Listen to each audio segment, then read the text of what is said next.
Dos. Amigo, ¿cómo estás? ¿Cómo andas, Mike? Muy bien, hermano. ¿Y tú? Bien, con el gusto de saludarte. Oigan, pues ahora para amigas, amigos que nos ven para platicar de la película V de Vendetta, V de Venganza que sugirió Miguel Ángel la semana pasada, que narra la historia de una persona, V, justamente el protagonista, que lucha por derrocar un gobierno totalitario, dictatorial, autoritario en Inglaterra, una sociedad que está corroída pues por la censura, fundamentalmente, por el delito, por el miedo, digamos, en una palabra, en una sola palabra, eh, con el pretexto, Mike, del terrorismo, que es el hecho a través del cual se desarrolla toda la película, tratan de evitar un evento terrorista contra el Parlamento, que dicho sea de paso, tiene su antecedente 400 años antes en el suceso histórico denominado como la conspiración de la pólvora. Eh, te quiero comentar esto, o sea, en una lógica del poder actual o del pasado, quizás, creo que sigue siendo la misma o más o menos la misma, una lógica del poder institucionalizada en donde las reglas del juego están determinadas por la persona en el poder. Eh, o sea, las reglas son hoy las que determina quien detenta el poder. Esto impacta desde luego a la política criminal. Hoy quien está en el poder define qué es delito, por qué es delito y cómo se castiga el delito. No me refiero necesariamente a una persona, sino por eso decía institucionalizado, ¿no? A través de los diferentes aparatos de que se dispone.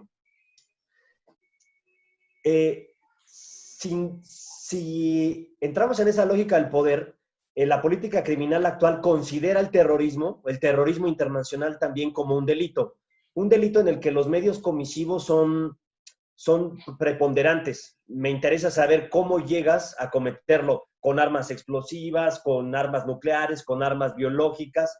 Me interesa también cuál es el fin que tienes. El fin que tienes es causar terror o temor en una sociedad, en un grupo determinado. Pero también presionar o conseguir de esa autoridad que está en el poder algo, que hagan o que dejen de hacer algo.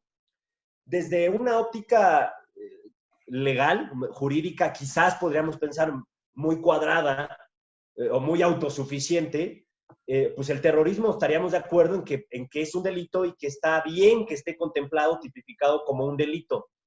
Pero te pregunto, Mike, ¿qué hacemos cuando le escarbamos un poquito más profundo y te das cuenta que en casos como el de la película, como en V de Venganza, hay ocasiones en las que no tienes mayores alternativas, no tienes otras opciones más que recurrir a la violencia para alcanzar un propósito, una finalidad superior, ¿no?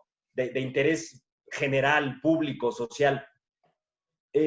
¿Se vale? Es decir, como dicen en la narrativa, en alguna parte de la película lo menciona B, la violencia se justifica en algunos casos como un medio para alcanzar la justicia. Dicho de otro modo, mucho más coloquial, ¿el fin justifica los medios?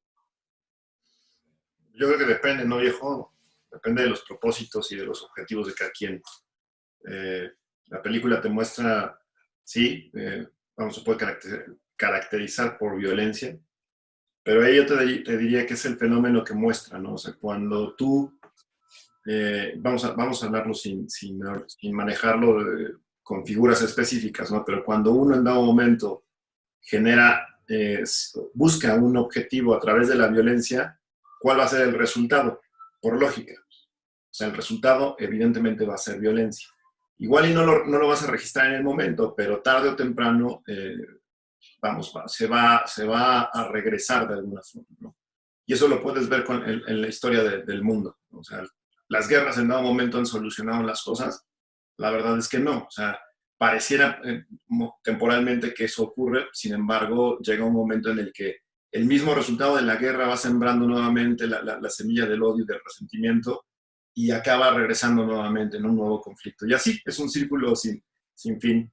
Entonces, de alguna Sí, manera, o sea, la violencia sí es un método para en un momento gobernar o tirar un gobierno quizá también, porque lo puedes ver desde esa perspectiva. Exacto. La verdad es que, vamos, una perspectiva personal, yo creo que no funciona. Sin embargo, hay veces en que hay que atender a qué es lo que intentas llamar la atención, ¿no? ¿Qué intentas con el acto violento? ¿Qué es lo que estás buscando? Y cuando en un momento los canales están cerrados, hay veces en que en un momento alguien tiene que levantar la voz. Y levantar la voz es una metáfora, es en el sentido de cómo levantas tú la voz, cómo llamas la atención, cómo en un momento dices un hasta aquí, ¿sí? En ocasiones es a través de un acto violento. Ve lo que muestra en dado momento es eso, o sea, no busca asesinar, no busca, es un individuo, de hecho, si te fijas, es un individuo frente al sistema, ¿no? Y lo que hace en dado momento es tan metódico y tan, vamos, hace tan estratégico que sus actos de violencia en realidad vienen simplemente a tratar de tumbar símbolos, ¿no? Un edificio primero, y acaba siendo también otro edificio con el cierre, ¿no?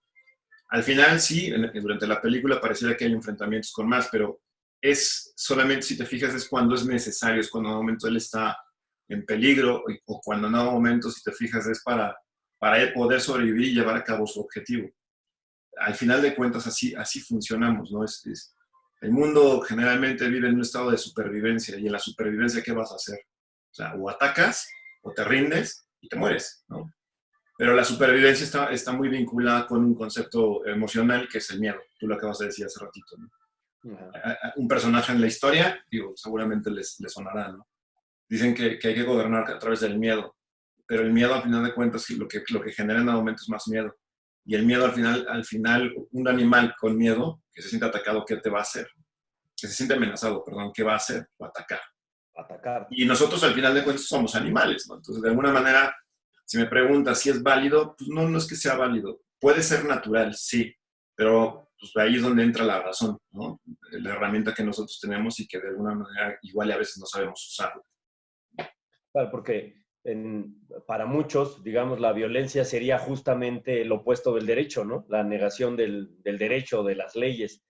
Pero también se me quedó muy grabado, hace no mucho leí una frase que decía que hay cosas peores que la violencia. Y una de esas, por ejemplo, es la indiferencia. La indiferencia, la comodidad, la medianía, quizás la mediocridad La a la que se apatía. refiere. ¿Mande? La apatía. La apatía a la que se refiere B cuando hace esta cadena nacional. Bueno, la hace él, ¿no? Porque el poder ya tenía institucionalizado ahí su medio para difundir sus mensajes. Le dice a la sociedad londinense, oye, pues lamento distraerte, ¿no? Quitarte la comodidad de tu butaca, pero pues algo malo está pasando con el país, ¿no? Algo malo y hay que darle una sacudida. Y si eso tiene que ser a través de un medio violento, pues entonces ya lo dejamos a criterio de cada quien, ¿no? Pero bueno, pues ahí está el planteamiento. Oye, fíjate que en época del nacionalsocialismo, esto es algo que yo comento mucho con los estudiantes del primer semestre del segundo semestre de la carrera, mi primer semestre, que es el de Derecho Penal. eh, Hitler y el partido fueron muy conscientes. De hecho, había ilustres penalistas en las filas del partido que seguramente lo asesoraron y le dijeron, oye, la estrategia para que puedas institucionalizar, para volver legal, lícito, válido, todo esto que tú traes en contra de aquellos que no son puros, de aquellas personas que no son de raza aria, pues es el derecho. O sea, el mecanismo es este, ¿no? Pero ahí hubo una perversión absoluta del derecho, porque el derecho se utilizó, se supeditó, se sirvió de él una persona para conseguir objetivos, pues yo diría personales, ¿no? Mezquinos. Pero al final sí fue por una óptica, por la vía estrictamente de la legalidad. En la película, si te das cuenta, también hay un discurso permanente, un discurso muy directo de odio contra ciertas clases, de ciertas personas, ¿no? Ciertos grupos homosexuales, inmigrantes, dice específicamente musulmanes, incluso podríamos toda proporción guardada hablar ahora de los ricos, ¿no? De personas de determinada nacionalidad, como es el caso de los inmigrantes para los Estados Unidos. Si un discurso de odio viene, un discurso de esta naturaleza, viene desde la persona que detenta el poder, pues tiene mucho más impacto que si lo dice un Christopher Pastrana cualquiera, ¿no? Entonces, te quiero preguntar, ¿la palabra en sí misma, un mensaje, un discurso, pesa per se? O sea, ¿tiene un peso específico por sí mismo o está ligado a quien lo dice, a cómo se dice, a para qué se dice? El poder de las palabras, diría ¿Sí? Shakespeare. El poder de las palabras no lo tiene en sí la palabra como tal, sino lo tiene la energía con la que tú lo permeas. Por ejemplo, ¿a quién no le ha pasado, no? Que vas manejando y inventamos madre, ¿no? Pero una mentada de madre en afán, ¿cómo decírtelo? Con risa, con alegría, no tiene la misma fuerza o no va a generar el mismo efecto que una mentada de madre con odio y con ira. ¿Me explico? Entonces, de alguna manera, ahí más bien el poder de la palabra se lo da el que en dado momento la expresa, ¿sí? Y evidentemente, mientras más llena de emociones negativas esté la palabra, pues evidentemente el resultado lo vas a ver, ¿no? Insisto, nada más basta con voltear a ver un poquito de la historia en el mundo y te vas a dar cuenta de eso. O sea, generalmente las palabras las utilizamos para infundir miedo, ¿sí? Y pocas veces utilizamos las palabras para infundir amor, por ejemplo, ¿no? O paz, tranquilidad. Y la última vez lo platicábamos, ¿no? ¿Cómo lo identificamos? Cuando en dado momento estamos poniendo más atención en lo negativo que en lo positivo. Adolf Hitler en su momento, si tú ves alguno de sus discursos, pues, tenía la atención de todos, ¿no? Significaba que de alguna manera los demás se identificaban con sus creencias. Pero al momento de identificarse con sus creencias, también lo que igual y eso no se ve en las palabras o en los videos o en las fotografías, pero cuando volteas a ver un poquito la historia, te vas a dar cuenta de que en realidad donde te identificas generalmente es con la emoción. Entonces, si él me estaba mostrando un liderazgo a través del odio, significa que en un país en ese momento había mucho resentimiento y mucha opresión, quizá mucha represión, ¿no? Y cuando te topas con un líder que guía bajo esa línea, pues obviamente es un caldo de cultivo para que se dé todo a título institucional, ¿no? Y entonces es lo que hace la diferencia entre un crimen y una acción de gobierno, quizá, ¿no? Porque en ese momento te puedo apostar que ellos no lo veían como un país permeado de crímenes, sino lo veían como bajo un estandarte de un objetivo firme y justificado, ¿no? Entonces ahí es donde te vas a dar cuenta de la perspectiva del héroe y el villano. Es decir, en cada uno de nosotros hay un héroe y un villano. Todo depende de con qué objetivo y con qué miras y quién se identifica con uno. Pero entonces lo que me dice es uno, o sea, la palabra sí es poderosa, pero ese poder lo cobra dependiendo de la energía que nosotros mismos le imprimamos. Pero, por ejemplo, ahora que mencionas lo de Hitler o ahora en el ejemplo de la película, el del canciller Sotler, ¿no? Que son oradores, pues, magníficos, muy elocuentes, ¿no? Que te transmiten un sentimiento negativo, pero sentimiento al fin y al cabo, una emoción, como dices. Entonces, estos líderes, ¿no? Pues se vuelven, con el uso de la palabra, se vuelven más peligrosos que haciendo uso de cualquier otra arma o cualquier otro explosivo, ¿no? Digo, dice la propia película entre B e Ivy, que es la coprotagonista, no recuerdo exactamente qué fue lo que dijo quién, pero mientras que los artistas te pueden decir la verdad a través de mentiras, los políticos hacen exactamente lo opuesto, ¿no? Te pueden mentir diciéndote la verdad. Claro. Entonces, sí, las palabras al fin son poderosas y son peligrosas dependiendo de quién las diga. Es como todo, viejo. Una pistola es peligrosa en la medida del perfil de la persona que la posea. O sea, la pistola per se, Claro. vamos, no representa riesgo alguno. El riesgo comienza en el momento en el que la toma alguien. ¿Me explico? Sí. Entonces, es lo mismo pasa con el tema de las palabras, ¿no? Bien lo decían, o sea, una pluma puede generar más destrucción y más eh, efectos negativos o positivos que 1000 armas, ¿no? Entonces, ¿por qué? Porque, pues, insisto, y esto lo puedes ver en la vida diaria. Uno mismo, cuando está enojado, las palabras que van a generar.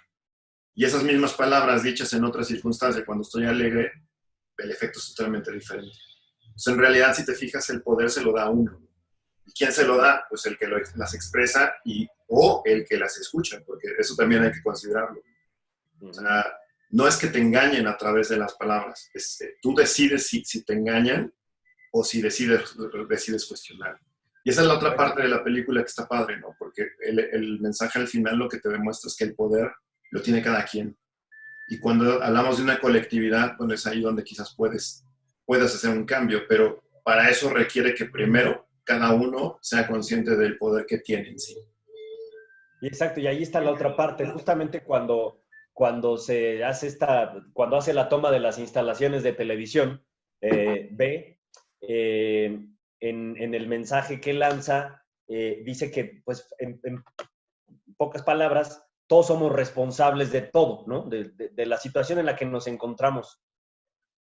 Digo, a mí ya me queda claro porque he platicado contigo muchas veces, o bueno, me va quedando más claro cada vez, pero para quienes nos ven quizás no tanto. Primero aclarar que el tema, por lo menos en la versión subtitulada que yo vi, se utiliza la palabra culpabilidad aun cuando en el inglés original la palabra correcta es responsabilidad, que de la que tú nos has hablado ya en varias ocasiones.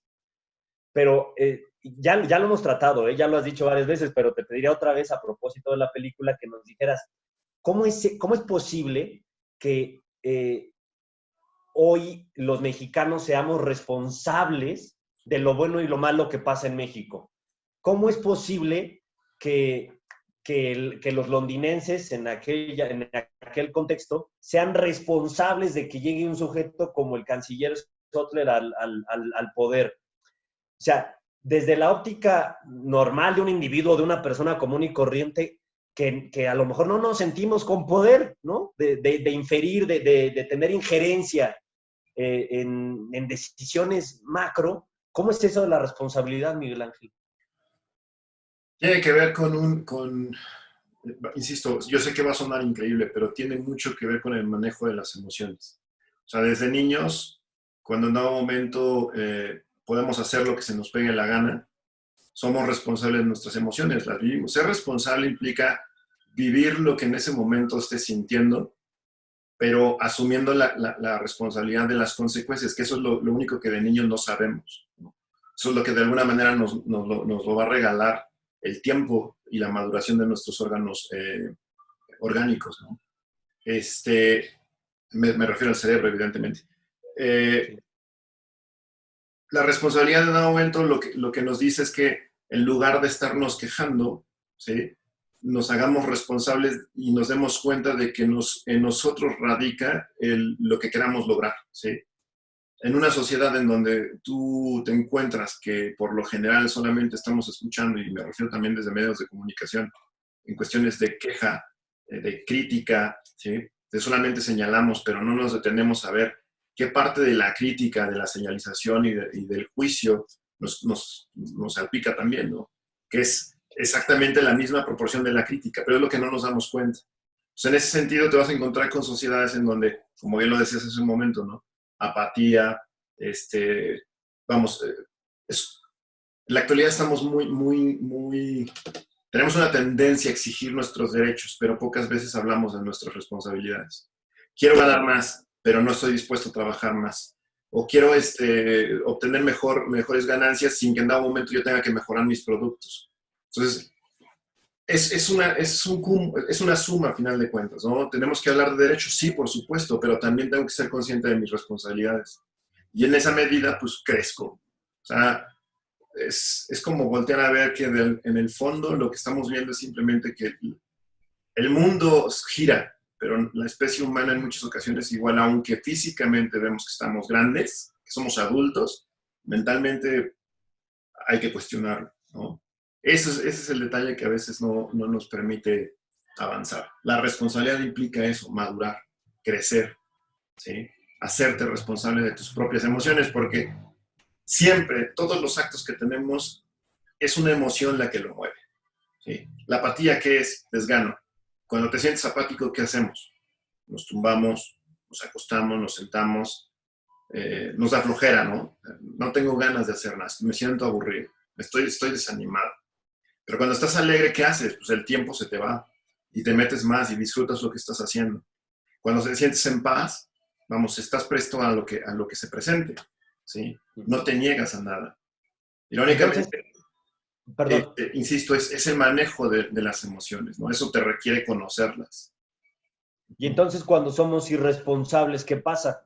O cuando porque ni siquiera somos conscientes de esa responsabilidad. A lo mejor, y sí, insisto, vivimos pensando que lo que yo haga no tiene ninguna trascendencia en lo que pasa allá afuera, ¿no? Entonces somos inconscientes, por lo tanto somos irresponsables, aun cuando mi apatía, mi indiferencia, mi rutina, mi indisciplina, sí contribuye a que las cosas estén mal allá afuera. ¿Qué es lo que genera esa irresponsabilidad?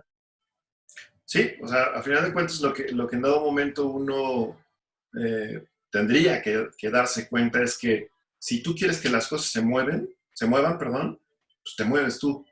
Y cuando me refiero a mover, no me estoy refiriendo necesariamente a que sales a caminar, ¿no? Sino me refiero a que busques tus objetivos y que de alguna manera luches por ello. Y cuando digo luches, me refiero a que te prestes a las circunstancias que te exigen para el objetivo. Ve en la película, lo dice, ¿no? Toda mi vida esperando este momento, ¿no? Al final en una escena cuando ya está a punto de morir. Y de alguna manera lo que está diciendo es la paciencia, pero aparte también todos sus actos lo que muestra es todo lo que pensó, todo lo que elaboró, todo lo que buscó, todo lo que realizó para llevar a cabo un objetivo. Y cuando cumple su objetivo, se va. Eso es a lo que venimos. El tema es que en muchas ocasiones ni siquiera somos conscientes de los objetivos que en realidad buscamos. Ahí yo te diría, dejo en el aire, ¿no? ¿Qué es lo que en realidad queremos? Porque luego tenemos muchas ideas de, es que yo quiero un coche, quiero una casa, quiero casarme, Pero en el fondo, en realidad, cuando obtenemos eso, no nos sentimos satisfechos. Significa que al final de cuentas todavía no sabemos qué es lo que realmente queremos y cuánto lo queremos. ¿Me explico?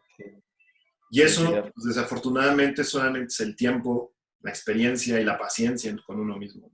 Las ganas de voltearte a ver y pues crecer. Ves lo que mostraba. O sea, Ben nunca dijo su nombre, nunca dijo su profesión. Ben era, ¿no? Incluso el disfraz te lo dice mucho. Pues él simplemente es una máscara. Todos en realidad somos máscaras, ¿no? Miguel Ángel Pérez Bautista es una máscara. Pero no, Miguel Ángel Pérez Bautista no es el nombre. Hay mucho más de él, más allá de eso. ¿Me explico? Y eso nos cuesta mucho trabajo comprenderlo. Bueno, pero por algo se empieza con esa expresión, ¿no? La que dejan en la película de el responsable es el hombre en el espejo. Eres tú, somos cada uno de nosotros, ¿no? Así es. Oye, amigo, fíjate que una cosa que, bueno, a mí me apasiona, de entre todas las que me apasionaron ahora que volví a ver la película, ya no me acordaba de cuánto me había gustado, en serio, es maravillosa, pero una de las cosas que me atrae mucho que quiero contar, quiero platicar contigo, con ustedes, amigas, amigos, es, no sé, como un poco perfilar o que nos ayudes a conceptualizar, a entender, más que a conceptualizar, si se es héroe o se es villano, si fue una causa justa, una causa injusta. Y para eso creo que hay que pues, partir un poco de lo que me habías comentado en alguna otra ocasión, de la diferencia entre personas locas, que no es un término peyorativo, sino así es clínicamente, ¿no? Incluso, y personas cuerdas. Pero parece que esto está como confundido, por no decir que invertido, desde la óptica de cómo lo entendemos la gran mayoría de las personas. César Lombroso, por ejemplo, que fue un precursor del positivismo criminológico, que se fundó la nueva escuela, una escuela italiana que, digamos, dejaba un poco atrás a la escuela, no un poco atrás, mejor dicho, controvertía todo lo que la escuela clásica había dicho antes que la escuela positivista. En una obra que se llamó El genio y la locura, Lombroso identifica estos dos conceptos. O sea, que el loco al final es un genio, ¿no? No está tan loco como parece estar, como parece ser, como todos nosotros pensaríamos. Es decir, exactamente lo opuesto, que el que hace locuras, en realidad las hace porque dentro de él subyace una genialidad. Y todos aquellos que pues, nunca nos aventamos a hacer locuras, que nunca las hemos hecho, no sé si nunca las haremos, pues en realidad estamos en la otra parte, ¿no? De una normalidad, de una regla que nos tiene como atascados, anclados en más de lo mismo. ¿Nos puedes ayudar a entender la diferencia entre locura, sanidad mental, no desde la óptica propiamente clínica, sino como antropológica, social, ¿no? Te lo puedo compartir con mis reservas, porque pues, al final de cuentas eso yo te puedo hablar desde mi experiencia, ¿no? Sí. La diferencia entre un loco y un cuerdo, yo creo que es la capacidad de hacerse responsable justamente de los actos. Un loco, desde mi perspectiva, que claro, insisto, Sí, es sí. aquel que en dado momento vive confundido, que en dado momento no sabe en realidad lo que hace, ¿no? O sea, que actúa como mecánicamente, pero que no razona ni siente lo que en dado momento está laburando. El levantarte todos los días a las 7 de la mañana, meterte a bañar, irte al trabajo, trabajar a las 3, esperar a las 3 de la tarde, irte a comer, regresar al trabajo, o sea, esperar ansiosamente las 8 de la noche para salir de la oficina, regresar a tu casa, sentarte a ver el fútbol, cenarte un vaso con leche, comerte un pan, irte a dormir y hacer al día siguiente exactamente lo mismo. Eso para mí lo que descubrí es que eso es vivir en la locura y en realidad ni siquiera es vivir, es mantenerte muerto, ¿no? Un cuerdo en un momento, pues evidentemente para el mundo parece un loco, porque es aquel que en dado momento decide, me voy a lanzar en paracaídas, me voy de viaje, quiero comer esto, dejo de beber, ya no quiero fumar, quiero experimentar, acostarme en el pasto, caminar descalzo, meterme al agua fría en un río, saludar a un perro, vamos, todo lo que en dado momento muchos igual y no valorábamos en su momento, eso es lo que haría quizás un cuerdo, ¿no? Volverse a conectar con la vida, vivir, y vivir es correr el riesgo, ¿no? Desafortunadamente, insisto, o sea, esto cuando lo escucha alguien que no es que estás loco, ¿no? Entonces sí, o sea, en efecto, en este momento yo te diría, pues, ¿quieres conocer a un loco? Pues lo tienes enfrente. Eso sería como desde el mundo lo que normalmente se conoce como loco. La verdad es que cuando empiezas a darte cuenta de eso ya no te importa si te dicen si estás loco o cuerdo, da igual, porque lo que importa es vivir, ¿no? Es lo más que te puedo decir. Ve es lo que muestra, o sea, ve, vivió al final. Digamos, en terrenos, en palabras mundanas, así que de hecho sí la mencionaste, es en la medida en que te arriesgues a hacer lo que quieres hacer, estarás actuando de forma cuerda, ¿no? ¿Sí? Por lo menos cuerda no para el estereotipo, los parámetros, los cánones que tienen las personas allá afuera, ¿no? Mis vecinos, sino con lo que yo quiero hacer, un poco, digamos, de congruencia entre lo hago porque lo quiero hacer, porque deseo hacerlo, porque lo necesito. Y ojo, se me olvidaba, ¿no? El cuerdo, vamos, o el loco ya reconocido por sí mismo, la característica quizá va a ser esto de responsabilidad en el sentido de que él es responsable de sus actos y evidentemente va a respetar al otro. Yo puedo hacer lo que quiera, pero no puedo obligar al otro a que lo tolere o que lo haga, ¿me explico? Y entonces también pareciera que ese camino te lleva mucho a lo solitario, que también lo muestra B, o sea, B es uno. ¿Por qué? Porque difícilmente te vas a topar, vamos, son muy pocos los que lo han logrado y que quede claro, yo no lo he logrado, sigo trabajando en ello, pero evidentemente en la historia voltea a ver los perfiles, son muy pocos. Gandhi, una Teresa de Calcuta, Jesús, Buda. ¿Sí? Son muy pocas, Einstein, ¿no? Muy pocas los perfiles que en un momento tú puedes encontrar que descubrieron y vivieron de esa forma. Y sus palabras en muchas ocasiones ni siquiera se comprenden en la actualidad, ¿no? Es un tema de conciencia, algún día te lo dije también en las primeras charlas, ¿no? Entonces, lo que vivimos en la actualidad no es un tema de salud pública, no es un tema de política, no es un tema de economía, es un tema de conciencia. Sí. Salud mental, ¿no? Sí, si quieres verlo, o sea, bien implícito, porque la salud mental implica no que estés loco, sino el hecho de que quizá todavía no conoces o no reconoces la totalidad de tus herramientas que ya traes de paquete. ¿Sí? Porque son cosas que en dado momento no tienes que conseguirlas. Ya están en cada uno de nosotros, pero el tema es que no nos detenemos a reflexionar a buscarlas, no a rascarle, como dices tú, ¿no? Activarlas, ¿no? Sí, reconocerlas y ponerlas a chambear para lo que están diseñadas, para la razón por la que están ahí. Hay una frase en la película, no la tengo en la escena, pero lo dice, ¿no? Refiriéndose a que, de hecho, si no me recuerdas, el canciller el que lo menciona, ¿no? Hay que defender las instituciones, ¿no? Las creencias, y ahí vienen entre líneas, es en el sentido de qué es de lo que se trata, de cuestionar tu sistema de creencias.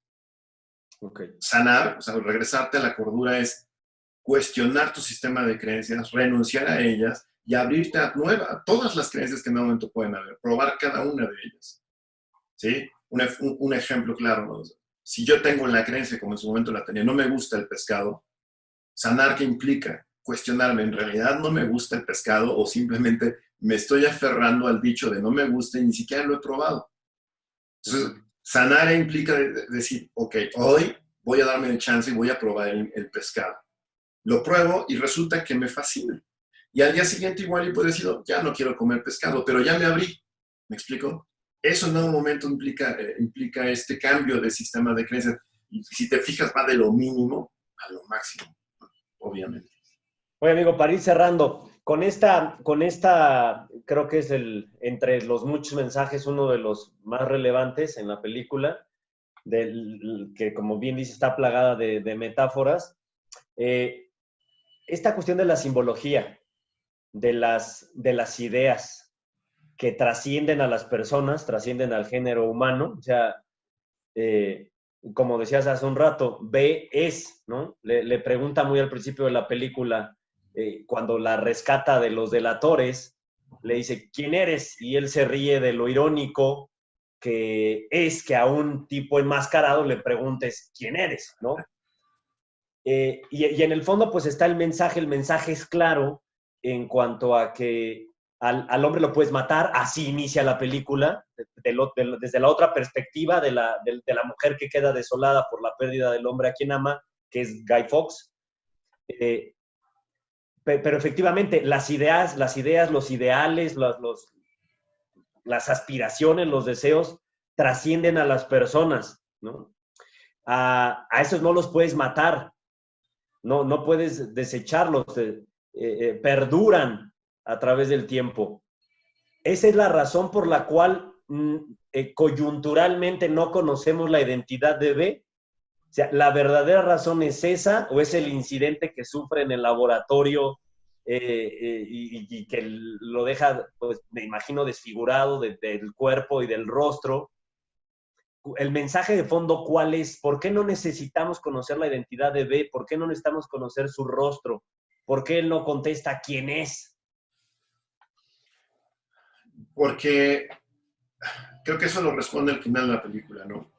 Cuando tú te vas dando cuenta de que no eres la etiqueta, que no eres, en mi caso, Miguel Ángel Pérez Bautista, cuando te das cuenta de que cuando charlas con alguien, no nada más estás escuchando a ese alguien, sino te estás escuchando a ti, porque desde dónde lo estás escuchando, desde donde yo me encuentro. Entonces, de alguna manera, todo lo que escucho, todo lo que veo, al final de cuentas se trata siempre de uno mismo. La metáfora la ves en la película cuando en un momento salen todos a la ciudad con las máscaras y las capas, ¿no? Y le pregunta el inspector a Ivy, ¿no? ¿Quién era él ya cuando estaba muerto, ¿no? Y la respuesta es, pues él era Edmond Mi Dantes. papá, mi Él era mamá, mi mi papá, hermano. él era mi mamá, él era mi hermano, él era usted, él era yo, ¿no?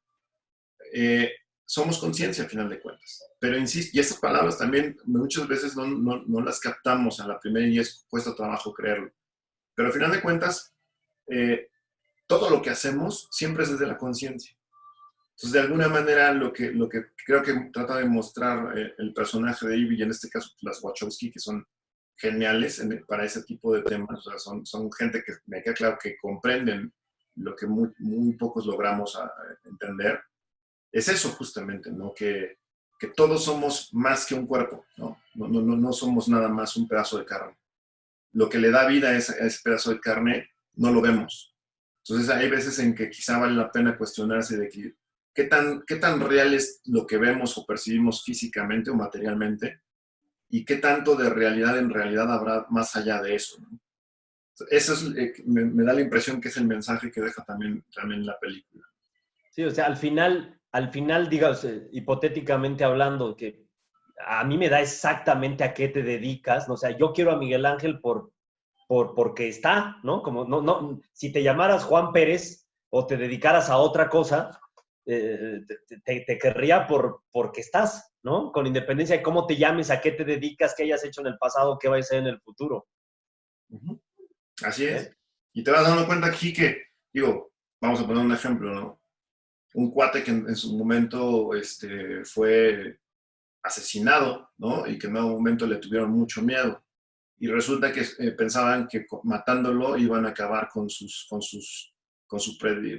prédica, sus palabras. Y lo chistoso es que fue tan icónico que de alguna manera nuestras costumbres temporales las marcamos, ¿no? Antes y después de él. Me refiero a Jesucristo, ¿no? O sea, cómo tú puedes matar el cuerpo, pero cuando las ideas son fuertes, aunque igual y no las entendemos, pero a la fecha siguen vivos. Y son ideas que de alguna manera pues, ni la iglesia misma ha logrado comprenderlas. Pero los ideales o las creencias siguen vivas. ¿Después de cuántos años? ¿Sí? Vale, Mike. Muchas gracias. Pues nos quedamos con tus ideas, como siempre, No, pues no muy son mías, ilustrativas. ¿Mande? no son mías, son de todos en tu Tú caso. las estás transmitiendo a tu modo, igual que yo aquí, de una charla de café cuando en realidad es de jugo de naranja. Y de té. Oye, pues para la próxima emplazamos a nuestras amigas y amigos a ver la de Fragmentado, ¿no? Para comentarla dentro de 8 días. Vale. ¿Vale? Emplazados Gracias. estamos. Un abrazo. ¿Vale? Un Otro abrazo. para ti. Cuídate, Mike. Gracias por todo. Nos vemos. Bye.